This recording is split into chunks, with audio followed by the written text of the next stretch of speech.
Untuk segmen Tahu Tak kali ini, kita akan menceritakan tentang penyakit yang menjadikan pesakit seperti superhero. Selalunya yang kita tahu, penyakit ni akan memudaratkan seseorang kan? Tapi lain pula untuk penyakit kali ni. Yang pertama, hyperthymesia.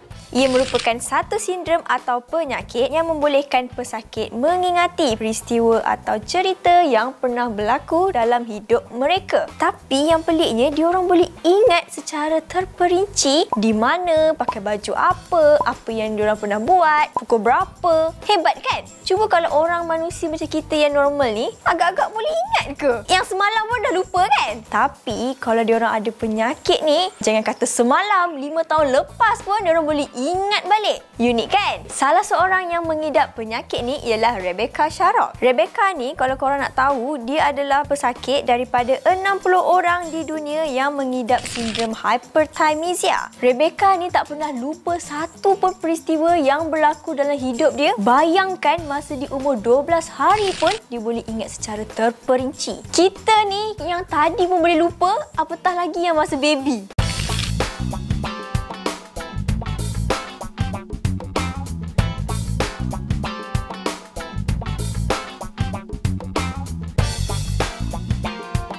Yang kedua ialah Seven Syndrome. Seven Syndrome ini pula termasuk dalam kategori autism. Pesakit Seven Syndrome ini mungkin terganggu dalam aktiviti harian. Samalah macam pesakit autism, tapi mereka boleh jadi sangat hebat dalam sesuatu bidang. Seven Syndrome ini adalah keadaan di mana seseorang itu memiliki kekurangan upaya dari segi mental ataupun fizikal dan memiliki IQ yang rendah, tapi boleh menandingi kemampuan orang normal. Contohnya adalah Stephen Wilshire. Stephen telah disahkan mengidap penyakit autism sejak umur 3 tahun. Pada usia 5 tahun pun, beliau tak boleh bertutur dengan baik dan hanya berkomunikasi melalui lukisan. Jadi, dari situlah bakat melukisnya mula dikesan. Malah, Stephen diiktiraf sebagai satu-satunya manusia yang mempunyai kemahiran memori fotografi yang sangat sempurna di dalam dunia. Kebolehan itu juga membolehkan Stephen melukis pemandangan sebuah kota besar dengan hanya melihat dalam masa beberapa minit sahaja. Maksudnya, Stephen ni dia naik helikopter, lepas tu dia scan je bandaraya tu semua dalam masa beberapa minit je. Lepas tu dia turun je, dia boleh lukis sebiji-sebiji macam mana dia nampak tu. Macam tu lah dalam lukisan dia. Sebab tu lah orang kata dia kamera bergerak.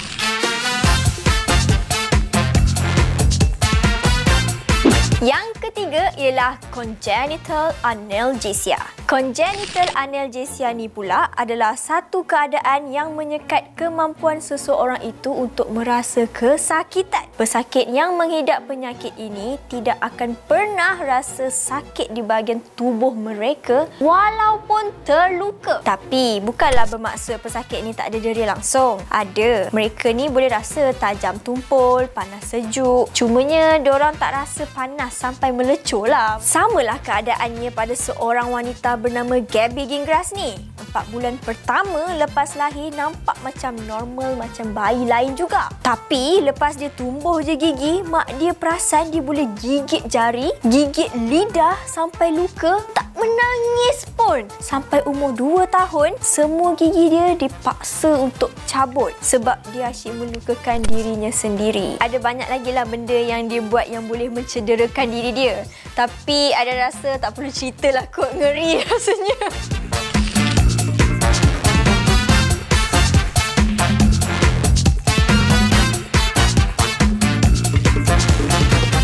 Kalau tadi kita cerita sindrom yang tak ada rasa sakit, kali ni pula kita cerita sindrom yang tak pernah rasa takut, iaitu Urbach-Whiteley. Dia rasa je sedih, gembira, rasa marah, tapi takut je yang dia tak ada. Dia macam wayar perasaan takut tu terputus, tak bersambung dengan otak. Untuk sindrom macam ni, ada satu kes yang mana seorang wanita ni dia tak nak namanya didedahkan atas faktor keselamatan. Jadi orang panggil nama singkatan dia iaitu SM. SM ialah seorang ibu yang mempunyai 3 orang anak dan mengidap penyakit Arbeck-Whiting. Dia ni manusia normal je, tapi itulah dia tak ada perasaan takut dekat diri dia tu. Dia ni dah bertahun-tahun jadi satu bahan uji kaji kepada saintis dan pakar-pakar yang berkaitan. Ada je beberapa kejadian yang menakutkan yang pernah jadi dekat dia. Contohnya, dia pernah dipukul hampir mati oleh bekas suami dia sendiri. Tapi itulah, dia tak takut langsung, dia tak trauma pun. Contoh lain pula, masa dia diuji kaji, korang bagi dia ular yang berbisa ni. Lepas tu dia boleh relax je nak pegang, sampaikan orang keliling takut tengok dia, jauhkan dia daripada ular tu.